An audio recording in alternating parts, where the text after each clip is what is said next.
Ang mga salita ni Doña Victoria ay tila isang sumpa na naiwan sa hangin ng isla. Habang hila-hila ng mga otoridad ang matanda, ang kanyang malademonyong halakhak ay unti-unting nalulunod sa ingay ng alon. Ngunit sa isipan ni Stephanie, ang bawat tagalpak nito ay tila kulog na nagpapatigil sa kanyang mundo. Buhay si Mommy. Arthur, narinig mo ba yon? Buhay ang nanay ko. Nanginginig ang boses si Stephanie habang mahigpit na nakahawak sa braso ni Arthur. Nanatiling tahimik ang lalaki.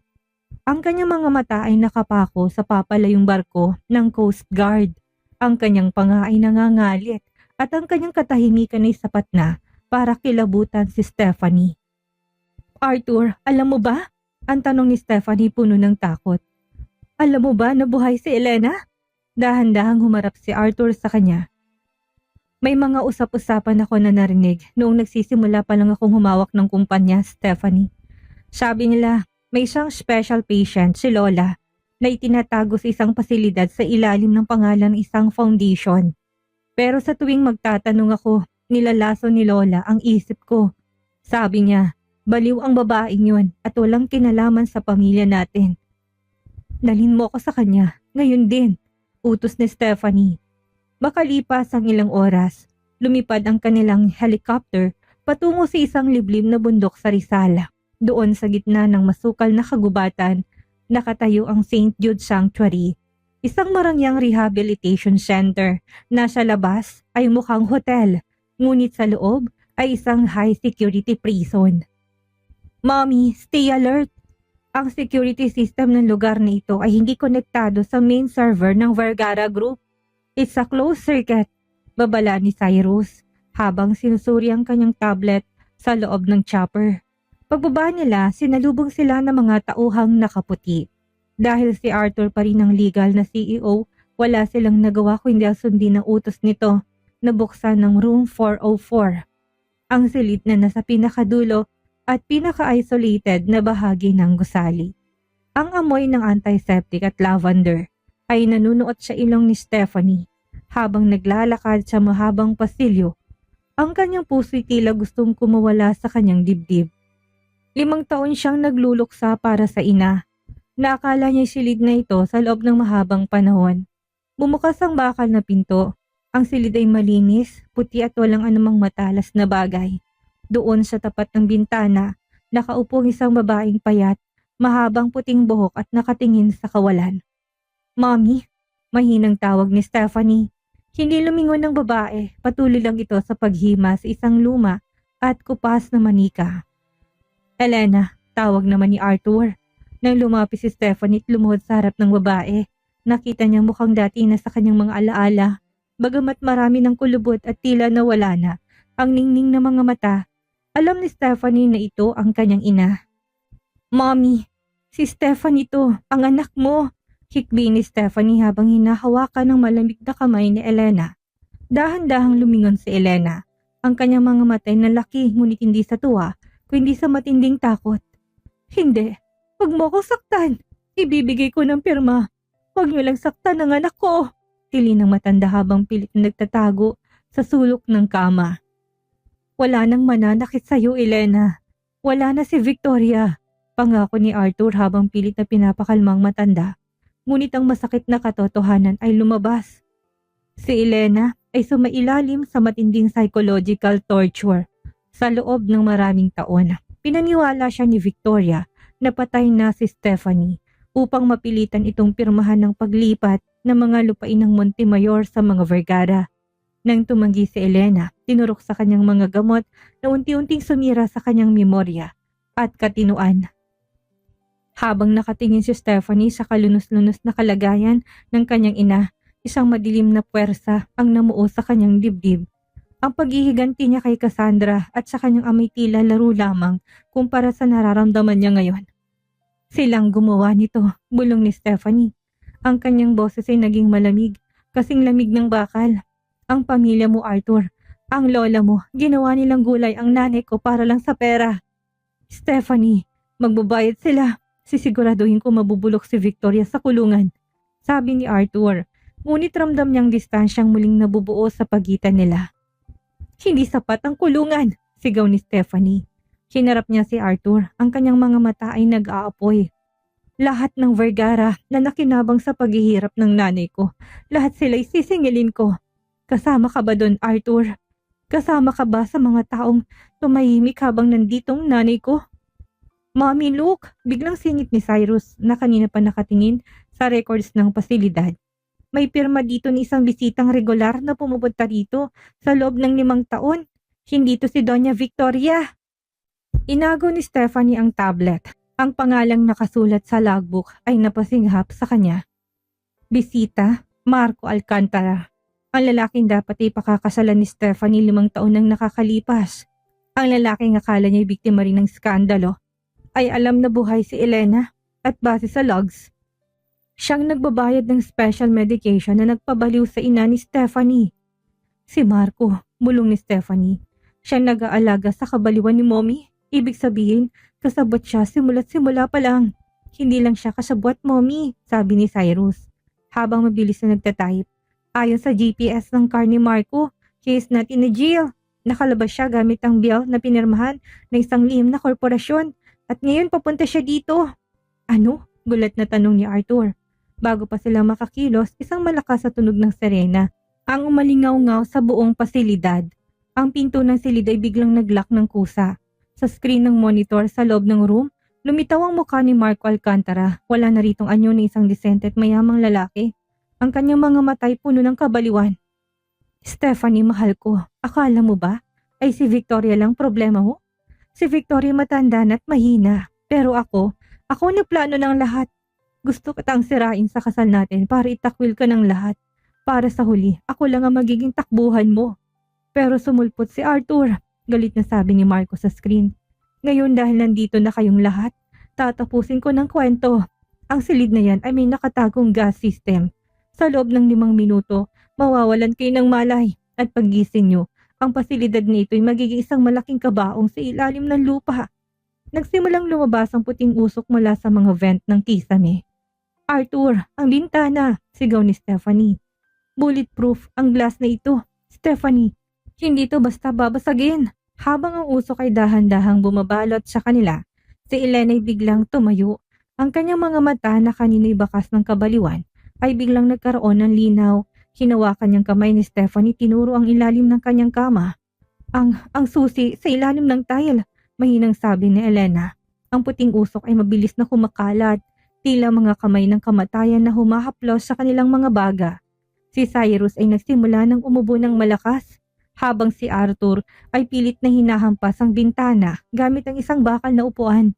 Ngunit ang bulletproof glass ay hindi man lang nagkaroon ng galos.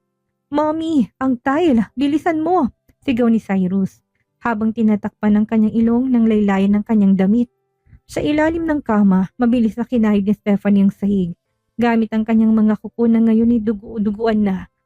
Napaangat siya ng isang maluwag na tile. Doon nakabaon ng isang kalawanging susi at isang malit na electronic bypass device. Isang bagay na lihim na tinago ni Elena sa loob ng 5 taon ng kanyang paghihirap. Elena, paano mong hindi makapaniwalang bulong ni Stephanie? Pinanood ko sila tuwing inaayos nilang silid, mahinang sagot ni Elena. Ang boses ay tila galing sa hukay. Alam kong darating ka. Mabilis na ikinabit ni Arthur ang bypass device sa electronic lock ng pinto. Sa huling segundo, bago sila tuluyang mawala ng malay dahil sa gas, narinig ang isang malakas na click. Takbo! Sigaw ni Arthur. Nakalabas sila sa pasilidad sa pamamagitan ng isang emergency service tunnel na lumalabas sa gilid ng bundok. Ngunit hindi sila ligtas. Paglabas nila sa madilim na kagubatan ng Rizal, sinalubong sila ng liwanag ng mga searchlights mula sa 2 itim na SUV. Mula sa gitna ng mga sasakyan, lumabas si Marco Alcantara. Hawak ng isang assault rifle. Ang kanyang mukha ay balot ng isang baliw na ngiti. Ang ulan ay nagsimulang pumatak, humahalo sa putik at dugo. Napakagaling, Stephanie. Kahit ang baliw mong inay nagawa kayong tulungan, halakhak ni Marco. Pero dito na nagtatapos ang paglalakbay ninyo, Arthur. Bitawan mong baril mo kung ayaw mong makita maging butas-butas ang katawan ng mag-inang ito. Dahan-dahang binaba ni Arthur ang kanyang baril. Marco, tapos na ito. Alam na ng mga otoridad ang kinalalagyan mo. Wala kang mapupuntahan. May mapupuntahan ako, Arthur. Sa impyerno, kasama kayo. Tinaas ni Marco ang kanyang baril, ngunit bago niya mabitawan ang unang bala, isang matinis na tunog ang umalingaw-ngaw mula sa tablet ni Cyrus. "Mommy, now! I overloaded their car batteries!" sigaw ng bata. Ang mga SUV ni Marco ay sabay-sabay na sumabog dahil sa electrical short circuit na ginawa ni Cyrus sa system ng mga sasakyan. Ang liwanag ng apoy ay pansamantalang nabulag si Marco at ang kanyang mga tauhan. "Stephanie, dali mo si Elena sa itas ng bangin. Doon maglalapag ang rescue chopper," utos ni Arthur bago siya sumugod kay Marco sa gitna ng apoy. Hindi na nag-atubili si Stephanie, binuhat niya ang nangihinang ina sa kanyang likuran. Sa bawat takbang sa madulas na putik, ramdam ni Stephanie ang bigat na 5 taong pait. Si Cyrus ay nasa unahan niya, ginagamit ang night vision ng kanyang tablet para iturong daan. Sa likuran nila, ang labanan ni Arthur at Marco ay naging marahas. Nagpagulong-gulong sila sa putikan, palitan ng mga suntok na tila gustong pumatay. "Dapat ay akin siya, Arthur. Akin si Stephanie. Akin ang yaman ng mga De La Vega," sigaw ni Marco habang sinasakal si Arthur. "Hindi siya pag-aari ng kahit na sino, lalo ng isang katulad mo," sagot ni Arthur. Gamit ang kanyang siko, tinamaan niya si Marco sa pangat mabilis na nakakuha ng posisyon. Kinuha ni Arthur ang isang nakatagong patalim sa kanyang bota at isinaksak sa balikat ni Marco.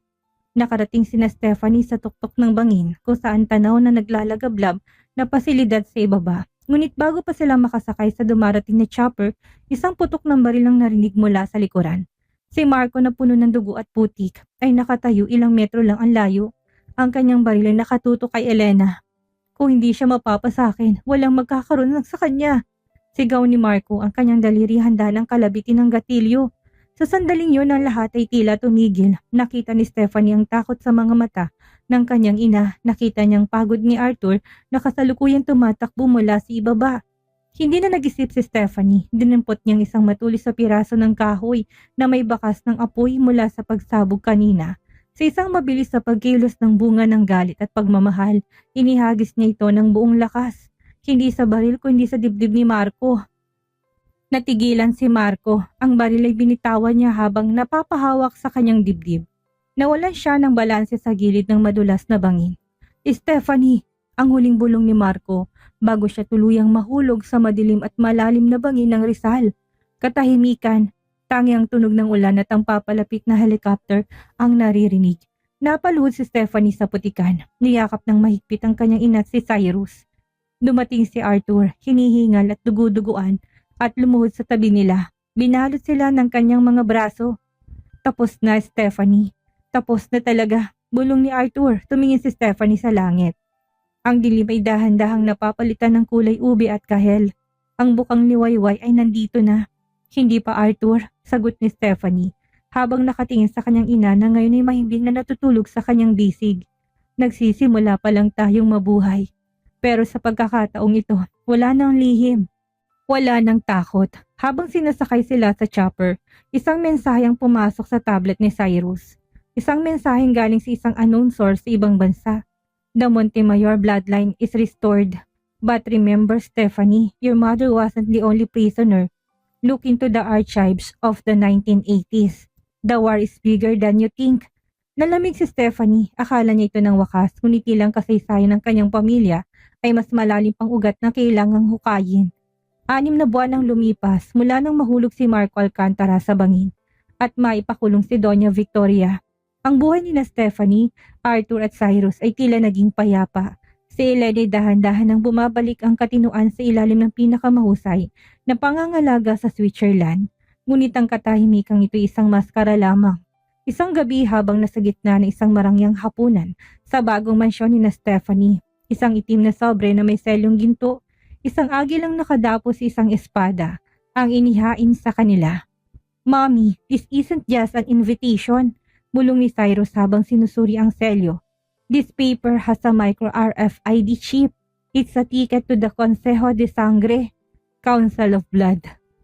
Nanlamig si Stephanie. Ang Consejo de Sangre ay isang alamat sa mundo ng matatandang mayayaman sa Pilipinas. Ito ang pagtitipon ng 7 pinakamakapangyarihang pamilya na nagdidikta ng takbo ng ekonomiya at politika ng bansa sa loob ng mahigit isang siglo. At ang mga Montemayor ang siyang dating pinuno nito. Hindi ka pwedeng pumunta dito na mag-isa, Stephanie, seryosong sabi ni Arthur habang tinititigan ang imbitasyon. Ang pagtitipong ito ay hindi para sa negosasyon. Ito ay para sa pagpapakita ng kapangyarihan. At dahil ikaw ang huling Montemayor, ikaw ang banta sa kanilang lahat. Ang pagtitipon ay ginanap sa isang lihim na lokasyon sa Intramuros. Isang lumang kuta na binago para maging isang modernong palasyo sa ilalim ng lupa. Pagbaba ni na Stephanie at Arthur mula sa isang bulletproof na limousine, sinalubong sila ng mga gwardyang nakasuot ng barong na gawa sa Kevlar. Suot ni Stephanie ang isang itim na velvet gown na may gintong detalye, ang kulay ng mga Montemayor. Ang kanyang tindig ay hindi na sa isang biktima, kundi sa isang rinang handang bawiin ang kanyang trono. Sa kanyang tabi si Arthur ay tila isang madilim na anino, handang pumatay para sa kanyang asawa. The heiress of Montemayor has arrived. Anunsyo ng isang boses na malingaw-ngaw sa malawak na bulwagan. Sa gitna ng silid, nakaupong 5 matatandang lalaki at babae sa isang pabilog na lamesa. Silang mga pinuno ng iba pang pamilya. Sa gitna nila ay may isang bakanting upuan, ang upuan ng mga Montemayor. Stephanie de la Vega, o dapat ba namin sabihin Stephanie Montemayor? Ani Don Facundo, ang pinakamatanda sa grupo. Matagal naming hinintay ang iyong pagbabalik. Ngunit ang trono mo hindi na binigay ng basta-basta. Kailangan mong patunayan na dugong nananalaytay sa iyo ay hindi na dumihan ng kahinaan. Hindi ako nandito para sa inyong pag-aproba. Matapang na sagot ni Stephanie habang dahan-dahang lumalapit sa bakanting upuan. Nandito ako para kunin ang sakin. At para ipaalala sa inyo ng pamilyang sinubukan ninyong ibaon ay ang siya ring nagpakain sa inyo sa loob ng 100 taon. Napakamapangahas, isin ng isang babaeng pinuno. Ngunit alam mo ba ang sekreto sa likod ng iyong pamilya? Alam mo ba kung bakit pinakulong ng lola ni Arthur ang iyong ina? Hindi lang ito dahil sa yaman, Stephanie. Ito ay dahil sa lapis lazuli. Nagtaka si Stephanie. Ang lapis lazuli hindi lang isang hiyas. Ito ang code name para sa isang lihim na ledger na naglalaman ng lahat ng dumi, utang at kasalanan ng bawat pamilyang nakaupo sa lamesang yon. At ang ledger na yon ay nawawala simula nang mawalang katinuan ni Elena. Biglang namatay ang mga ilaw sa buong palasyo. Ang tanging liwanag ay nagmula sa mga emergency red lights. Arthur, get down! Sigaw ni Stephanie. Isang putok ng baril ang malingaw-ngaw. Hindi ito nanggaling sa labas, kundi mula sa loob ng konseho. Isa sa mga pinunoy dugo ang bumagsak sa lamesa. May traidor! Sigaw ni Don Facundo. Mula sa dilim, lumabas ang isang pangkat na mga mercenaries, ngunit ang pinuno nila ay hindi inaasahang tao. Isang lalaking akala ni Stephanie kakampi niya sa loob ng maraming taon. Si Attorney Pilaes, ang abogado ni Don Alfonso. Pilaes, ikaw? Hindi makapaniwalang sabi ni Stephanie. Patawad Stephanie, pero ang lapis lazuli ay masyadong mahalaga para ibigay sa isang emosyonal na babaeng tulad mo. Ngisi ng abogado habang hawak ang isang baril. Sa loob ng 5 taon, ginamit ko si Victoria. Ginamit ko si Marco at ginamit kita para mahanap ang kinalalagyan ng ledger na yon. At ngayong dahil alam ko nang nasa Switzerland ang susi, ang iyong ina, wala na kayong silbi. Sa gitna ng kaguluhan, hindi napansin ni Pilaes na si Cyrus ay nakapasok sa sistem ng palasyo mula sa sasakyan. Biglang bumukas ang lahat ng sprinkler systems. Ngunit sa halip na tubig, isang makapal na tear gas ang nilabas nito. Now, Arthur! Sigaw ni Stephanie. Kahit nasa gitna ng usok, gumalaw si Stephanie na may presisyon. Hindi siya tumakbo palayo. Tumakbo siya patungo kay Pilaes. Gamit ang kanyang siko, tinamaan niyang braso ng abogado dahilan upang mabitawan nito ang baril. Sa isang mabilis na martial arts move na tinuro sa kanya ni Arthur, biniligtad ni Stephanie ang kamay ni Pilaes at pinadapa ito sa lamesa ng konseho. Ang akala mo ba ay mahina ako dahil babae ako?